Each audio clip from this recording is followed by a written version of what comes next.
ખાંડિયા નારાયણધરા વિસ્તારમાં આવેલું પંચમુખી હનુમાનજી મંદિર અંદાજિત 400 વર્ષ જેટલું પ્રાચીન માનવામાં આવે છે। આ મંદિર નારાયણધરા તરીકે ઓળખાતા પવિત્ર સ્થળ પર સ્થિત છે। પ્રાચીન કાળથી અહીં હનુમાન ભક્તોની અવિરત આવન જાવન રહી છે। મંદિરની સ્થાપત્ય કળામાં પ્રાચીન શૈલીની ઝલક જોવા મળે છે। સ્થાનિક લોકો આ મંદિરને આસ્થા અને શ્રદ્ધાનું કેન્દ્ર માને છે। पंचमुखी हनुमानजी की प्रतिमा विशेष चमत्कारी मानवामां आवे छे। दरेक शनिवार और मंगळवारे विशेष पूजा अर्चना करवामां आवे छे। दूर दूरथी भक्तो अहीं दर्शन माटे आवे छे। आ प्राचीन मंदिर आजे पण धार्मिक परंपरानुं जीवंत प्रतीक छे।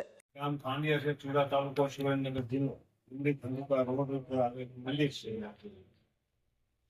વાસણ નદીનો કાંઠો છે અને અહીંયા બહુ વર્ષો જૂનું મંદિર છે। પત્તા ગામના બધા લોકો નારાયણધરા પવિત્ર તીર્થ સ્થળ હોય, નદીનો કાંઠો હોય એટલે નારાયણ બલી આતે બધા પિતૃ તર્પણ વિધિ કરવા માટે માણસો આવે છે। બહુ વર્ષો જૂનું મંદિર છે।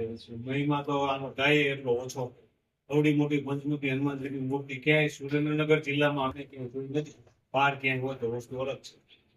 બાકી દર શનિવારે મેળા જેવો માહોલ હોય છે। દર ભાદરવા મહિનાની અમાસના દિવસે દર વર્ષે મેળો ભરે છે। પહેલા સવારમાં સ્નાન કરવાનો મહિમા છે। સ્નાન દૂધમાં સ્નાન કરતા હોય એવો ભાસ થાય છે। અંદાજિત 1000 વર્ષ તો અમારી સાંભળ છે, વર્ષો પહેલાથી હશે। અમે આ મંદિર બન્યા એનો વર્ષોથી આ મૂર્તિ કેટલા સમયથી છે એ તો અમનાવરણ વિશે પણ એક અજાણ છે।